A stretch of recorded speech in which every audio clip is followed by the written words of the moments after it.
This is WEBurlesque. This is Trina Mark. Shalom. This is Minnie Tonka. This is Femme Appeal. This is Lili VonSchtupp.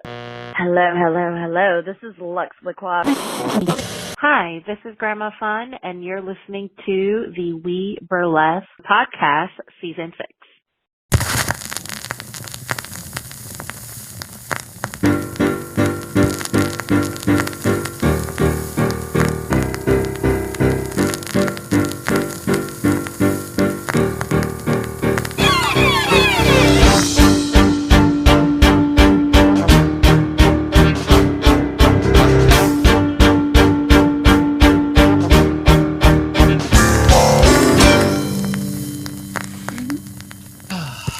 So, this is WEBurlesque the Podcast. I am your host, Viktor Devonne, and today I have the privilege of working, let me try that again.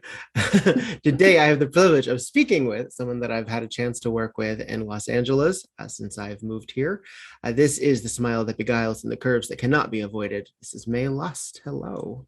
Hi there. So are you in Los Angeles proper, or are you on the offskirts? You know Outskirts? what? I mean, I spent 20 years right in the thick of it. And then the last year I kind of snuck off to the edge of it, but I can still literally throw a rock and hit Los Angeles. So I figure close enough. You born and bred, or was that a move? No, I am Portland born and bred. So that's why I'm a weirdo, apparently. So Portland, Oregon, I'm assuming. Yeah. I don't know if Portland, Maine is a weird one. I haven't been to Portland, Maine. So I can't speak to how weird they are. I think Maine, Stephen King, so probably. That's fair. Possibly. It's a different kind of weird. Is Portland, Oregon known for being eccentric? It wasn't in the time that I was a kid there, but now there's very much a sort of a campaign of stay weird and hipster. Oh, is that like Portlandia, right? That's that whole jam. Yes. So now there's just birds on everything, I guess. When did you do burlesque in Portland too, or did you start that in Los Angeles? I started down here. My entire burlesque journey is very Hollywood centric. Why did you move to Hollywood? I was going to go to film school. I mean, I did go to film school. Okay. I went to USC with a bunch of spoiled children, I suppose, but I just knew a bunch of other scholarship kids who we all just hung out together. So, but yeah, did film school, did local theater stuff, and just slowly fell down a hole until you eventually wind up at sexy meetup groups. Is meetup still a thing? I mean, we're not talking about MySpace quite, but it's not great for revealing how old I am, I suppose. But you find your meetup groups, and you find Monday Night Tease, and then you're pretty much off to the races. Then you just fall in love with that energy in a way that you haven't felt since high school theater, and you think, uh-oh, this is going to be expensive. And it was. I bet.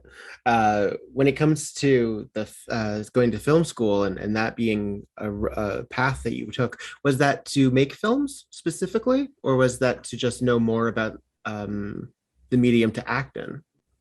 I was a huge theater kid in high school, and I went to USC because they had a top theater and a top film program. And I thought, I'm going to do directing. Okay. I'm going to be a theater director, and then I'm going to know all the angles and all the zooms. It'll be like theater, but you can direct the audience's eye a more specific way. And unfortunately, when I got to SC, the theater department was really surprised at my interest, because they were like, oh, we really should take those classes out of the catalog. We haven't offered them for a while. Oh, no. So I kind of thought, all right, well, I took some theater classes, but mostly just focused on the film. And learned enough. I love it. And I did a lot of critical theory, ended up being kind of my focus.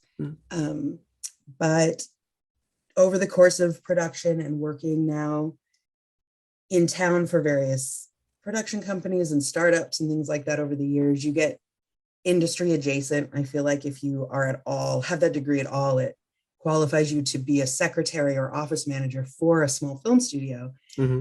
So you work around it a while. And I came to understand that what I love about theater isn't replicatable in film.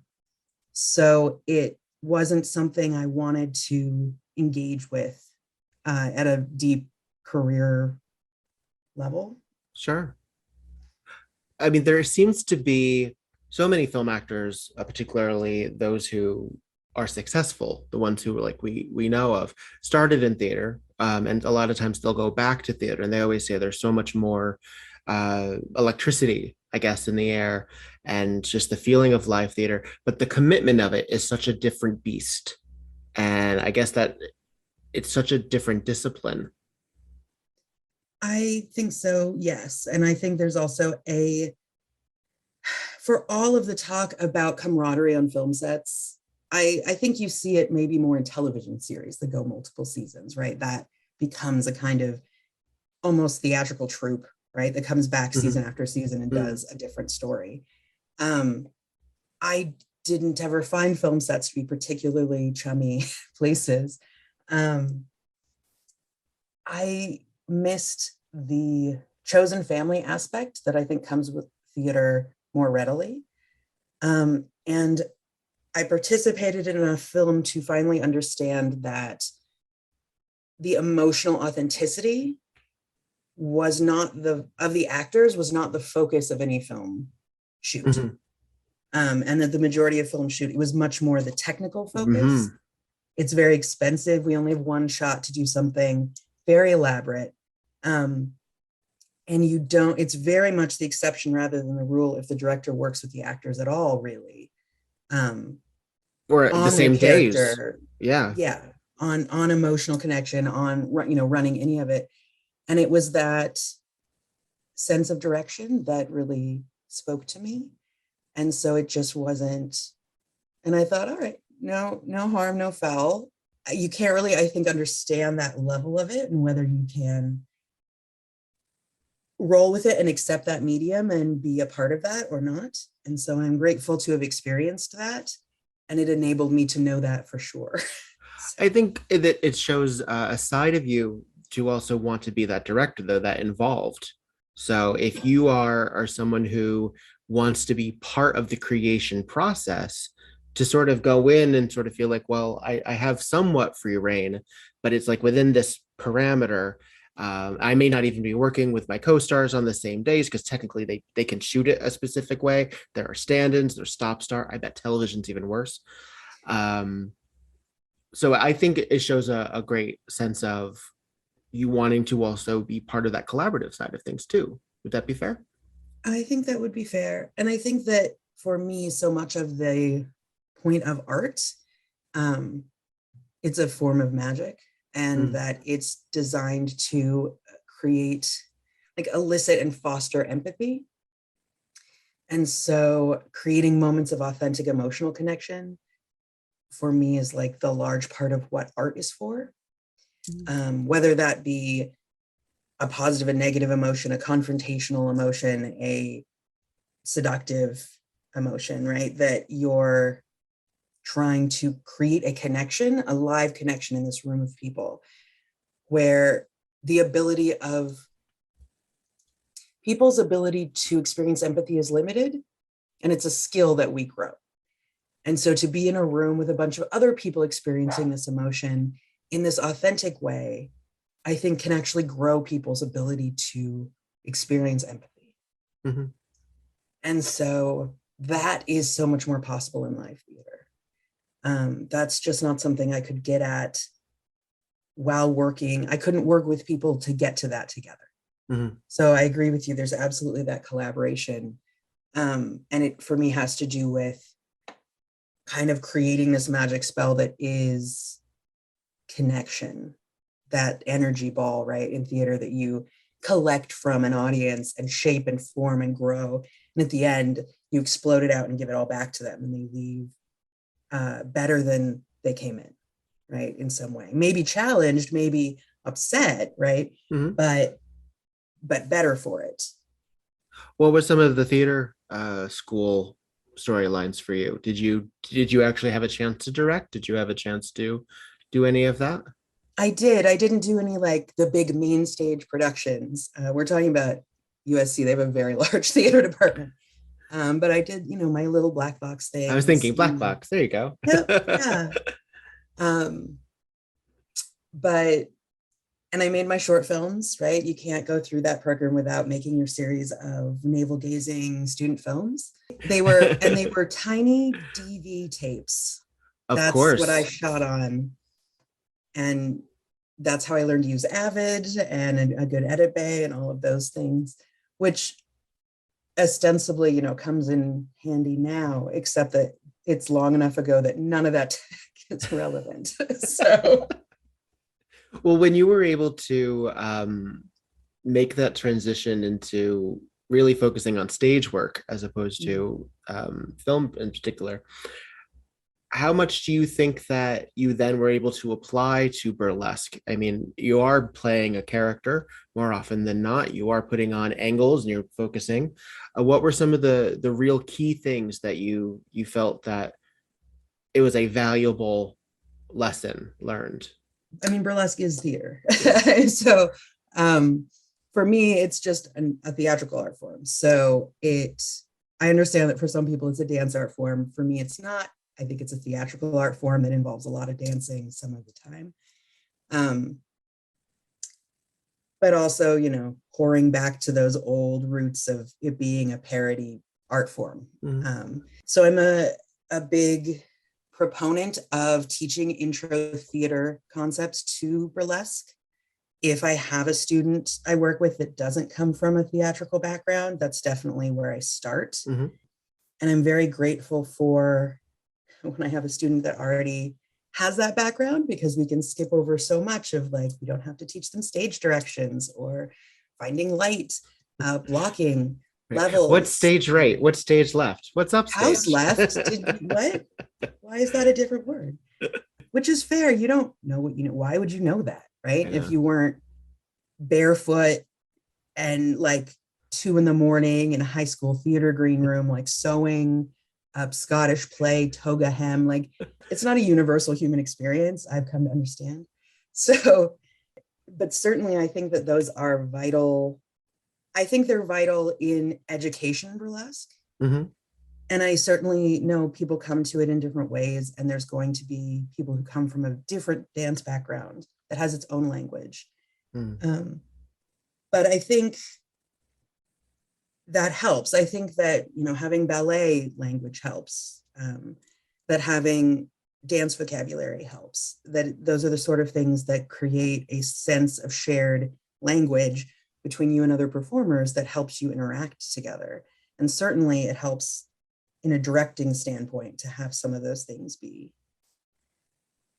And for that matter, moving into an erotic movement space that is even more organic, it's even more kind of spontaneous than the way that I used to do burlesque, the way that I started doing burlesque, is coming from a theater place in that it's grounded out of that interaction between witnessing mm-hmm. and that spontaneous movement, and the level of vulnerability that you hold in that moment reminds me of my theater days of. Did you ever have circle days? I don't know if you were a theater kid. No, I started, and then I got really stuck on myself being, I got really embarrassed at myself. I didn't know how to handle it. So I did it very briefly in community theater. And then I skipped all of grade school, all of high school. And then I learned more about it as an adult. And when I started burlesque, I went back to it because I wanted to get some basics back. Mm-hmm. Yeah. So no, but please explain to our audience what you mean by that. I mean, it's a very earnest, emotional thing that I think people in high school theater might have some version of. And it's the theater teacher. And I was by the end of my high school program, kind of an assistant theater teacher, we would see that something was amiss, that the air of teenage angst had shifted to an extreme degree that was going to keep any productive work from being done on the project. Okay. And you could just tell teenagers radiate their emotions like Muppets, So you sit everybody down in a circle and you announce it's going to be a circle day and that you will have rehearsal in the afternoon. And you just start opening up and you go around and you do a check-in with each of them, where they're at, what like emotion is present most in their body right now. If there's anything at home, like if there's anything going on that they like want to talk about or that's been bothering them or that they brought into the room with them, essentially, whether you use that language or not. And it becomes a genie's bottle, right? Maybe the first couple of people are tentative with that vulnerability. Someone rips the Band-Aid off. They can't help it. They need to speak. And after that, it's almost this keening chorus of people being able to share where they're at. And that might be a really joyful place. Maybe they got their first chair in the orchestra, as well as, maybe something great happened. But just really adding that emotion kind of into the group pile and letting everyone hold each other's. Mm-hmm. And it was this, and you do some nice, good theater exercises afterward and some movement exercises, but it's just this lovely emotional purge that then resettles everyone into the same space. And you see, I don't know, you get that once in a good while in a good backstage. Mm-hmm. I feel like you get a little sense of that. A burlesque stage too? I mean, with the right group of people. Yeah. I mean, as a producer as well, then you have sort of the ability to cultivate performers. And I find that producers who really have the opportunity to hire who they want backstage is almost just as important, if not more, than who they want on stage. Because the most talented people can be on stage, but some people don't want to be around them. And that's not fun. And that's not really going to be that successful for a show. That person can get work solo. Then they can try to, sometimes with the right cachet, you might say, all right, I'll make amends, or I'll make allowances. Right.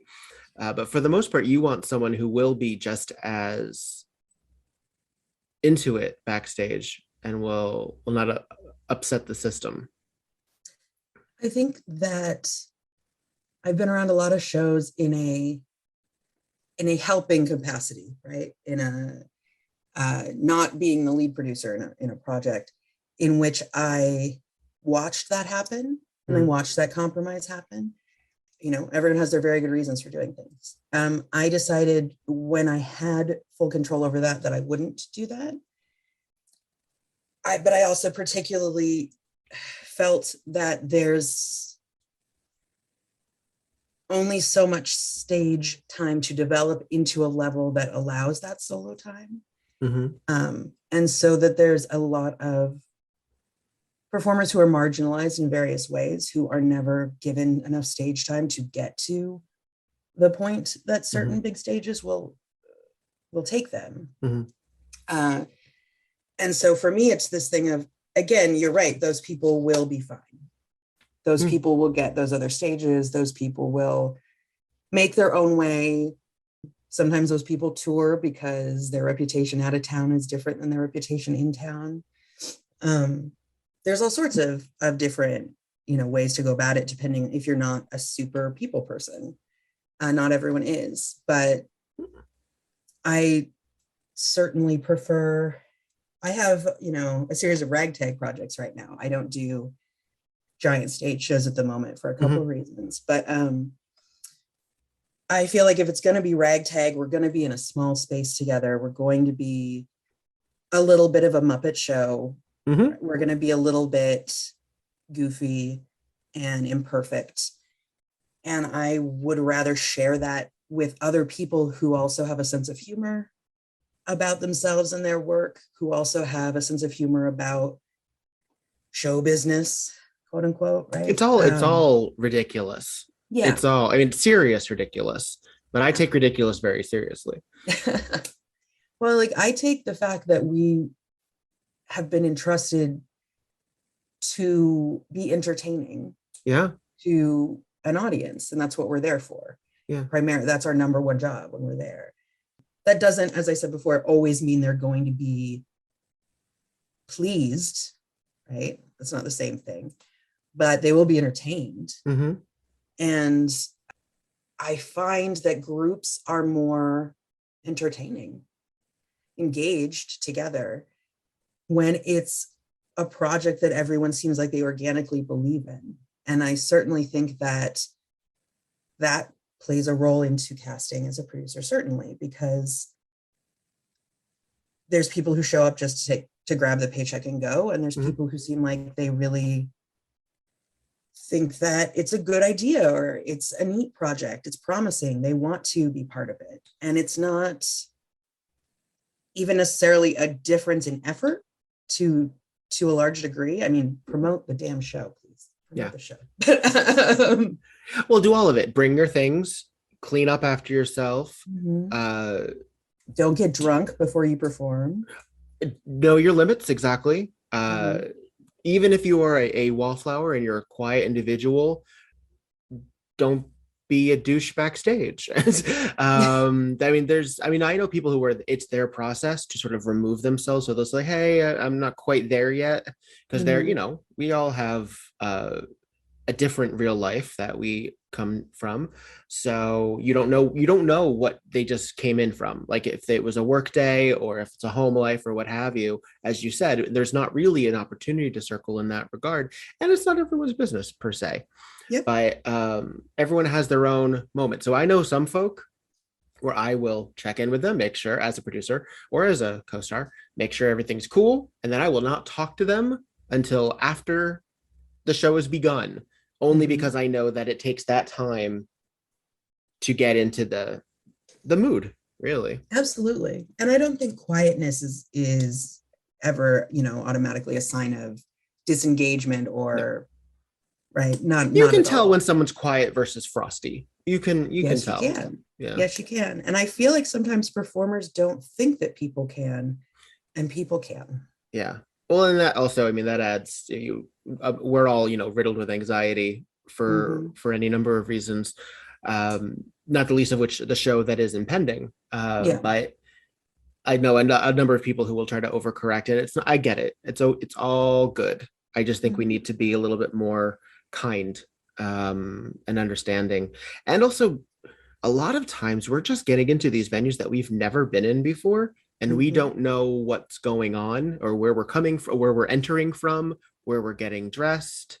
And I think that's where you as a producer, right, is this moment to support and take care of performers in this moment, right? Because as the producer, you are dominantly in charge of the situation, of creating a safe space, physically a safe space, right? And a space where questions can be asked, where concerns can be addressed, and we're talking about physical safety, we're talking about emotional safety, we're talking about glass on the stage, and we're talking about being walked to your car, right? It's the entire package of what that entails. And I think some people that's a strength, and for some people it's not a strength, and we all have different skill sets. And so not everyone chooses to produce. Not everyone should choose to produce. Yes, indeed. Well, some people choose to produce because they think that's the only way they'll get work. And I understand that. And that can be a really hard pill to swallow. Every once in a while, it is nice to create one's own place. But I think that and I speak for myself, I constantly feel like I'm behind. I've been doing this 15 years and I've accomplished quite a lot. I've run decent shows. I've run really great shows, and I've had a couple of clunkers along the way. I've made a lot of really great friends, and I've lost a lot of great friends. And I've lost some really bad friends too. But when it comes to sort of my anxiety of like, there's never enough time, I'm never going to get it done, I need to be visible, I need to be present, I need to kind of compartmentalize that when I'm in charge of everybody else too, because Mhm. it's really hard to have such a self-centeredness Mhm. when you have a cast of 8. Yeah. I will say, and I guess this is like a personal comment, but I am also a dominant. So as a femdom human who engages with that practice, I feel the similarities between being in charge of a theater project and being in charge of another human in a scene. We're talking pro-dom situation. Yeah. So there is, right, a nature of a kink relationship. If you're talking about, for example, like tying someone up, there is a trust that they place in you because they will be immobilized. They could fall and crush their nose at any time. And I remember a trainer in rope telling me years ago, it was this thing of like, they will look for any way to fall on their nose. Like you will turn your back for a second. There's something about it. Once you tie someone in rope, it's like they're just they're like a toddler is like trying to get hurt. So you got to watch them. And you are creating a space in which they can completely relax and be themselves and feel whatever emotion they need to feel. And they can go and trust that you are handling it. And in that same way, you have to handle your own shit before you come into this space and hold space for other people's shit. And shit is inevitable with people, with art, with the nature of our kind of ragtag industry. I say that with love. And so there is, for me, I found some amount of carryover, I guess I would say, in that, just that idea of, because within that scenario, the person taking care is not in charge either. Do you know what I mean? They're not calling all the shots. They're there to support the other person. And ultimately, whatever goes for the person being tied up, not the person tying them. And so if you create, I think, a safe space that allows for performers to speak up, it allows for performers to be their best selves, to process however they need to process pre and post performance, to get them all the information they need well in advance so that they feel more confident coming into the space. When I can get measurements on the stage and measurements to the ceiling of any possible space, I always take them. And obviously, sometimes these things aren't all possible 100% of the time. But for me, it's that idea of how well you can create and hold this artistic space, then has a correlation to how much freedom the performer can have inside that space, knowing that they have that space being held safely. Yeah. I mean, it is, and sometimes it's taken a lot for granted by producers. They don't consider how low the ceiling is, or how close the raised stage that they're adding will then suddenly make the ceiling shorter. Because in their mind, oh, they've stood there before, and yeah, there's plenty of ceiling. Well, once you add a riser, you're changing things. There's a lot to consider. And I think, again, as a producer, and you've produced in multiple venues, yes? So you've had the gamut of... We were in a new place Saturday night that I'd never been in before to produce. And it was one where I knew, that I talked at length with them and got the ceiling height. And I thought, okay, well, I can't have fan dancer in because the clearance. And then I booked Kiva Siani, who is a gorgeous, very petite human. And right off the bat, she's looking at that and she looks at pictures and she goes, all right, I see this. You got fans yet? And we said, well, here's the facts about that. And she goes, oh no, I know my height. That ceiling will be fine. And she was right. She in fact could stand on an amp and still be fine. So that communication, right, helped with it not being stressful there, and to go in and how nice to be able to have that balance of levels to now.